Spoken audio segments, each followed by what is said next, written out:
নাফিসা বুড়িকে কথা দিয়েছিলাম, সেই কথা রাখার জন্য এখন বের হয়ে যাচ্ছি বাসা থেকে দুইজনে মিলে একটু ঘোরাঘুরি করার জন্য। হ্যালো এভরিওয়ান, আসসালামু আলাইকুম। আশা করি সবাই ভালো আছেন। আলহামদুলিল্লাহ, আল্লাহর রহমতে আমিও ভালো আছি।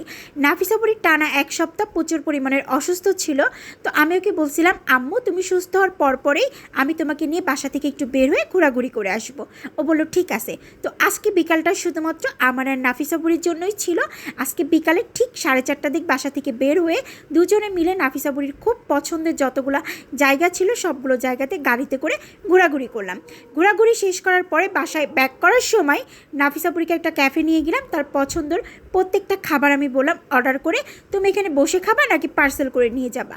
তখন ও বলল যে আমি পার্সেল করব, কারণ বাসায় মেহজাবিন আপু আছে, দুই বোনে মিলে একসাথে বসে খাবো। আসলে ছোটোবেলা আমিও সেম এই কাজটাই করতাম। বাইরে বের হলে সব খাবার পার্সেল করে বাসায় নিয়ে যায় আমি আর আমার বড় বোন দুই বোনে বসে একসাথে খাওয়া দাওয়া করতাম। ওইদিকে নাফিসা বুড়ি আর মেহজাবিন বসে খুব সুন্দর করে চিকেন আর বার্গার খাচ্ছে আর পিজা।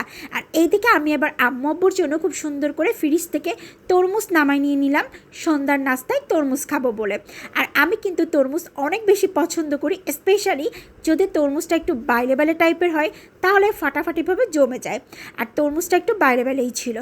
একদম সুন্দরভাবে সন্ধ্যার নাস্তাটা আজকে তরমুজ দিয়ে কমপ্লিট করলাম, কলিজা ঠান্ডা করার মতন। ঠিক রাত 9:30টার সময় ডিনার করতে বসে পড়লাম, কারণ আগামীকাল সকালবেলা আমার অনেক ভোরে ঘুম থেকে উঠতে হবে।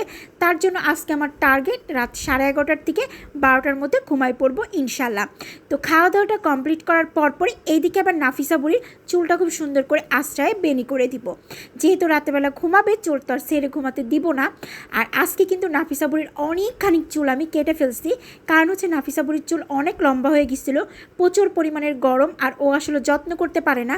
ছোটো মানুষ, ওর চুলের যত্নটা আমিই করি। এইদিকে আবার সে পুতুল নিয়ে খেলাধুলা করতেছে, কারণ আমার মেয়েটা হচ্ছে পুতুল পাগলি, সে পুতুল দিয়ে খেলতে খুব পছন্দ করে। এই বছরটায় তাকে পুতুল দিয়ে খেলতে দিব ইনশাল্লাহ। আগামী বছরে একেবারে পুতুল দিয়ে খেলা বন্ধ, কারণ আগামী বছরে নাফিসা বুড়ির 7 বছর হয়ে যাবে। এইদিকে আবার সে কী করছে, তার নানুর মানে হচ্ছে জর্দার যে বাটাটা থাকে আর কি, ওইটার উপরে খুব সুন্দর করে কেলে দিয়ে একটা ফুল তৈরি করছে। এই ছিল আজকে বিকেল থেকে রাতের ব্লগ। সবাই ভালো থাকবেন, আশা করি সবাই আমাদের ভিডিও অনেক পছন্দ করেন। লাইক কমেন্ট শেয়ার দিয়ে পাশে থাকবেন। আল্লাহ হাফিজ।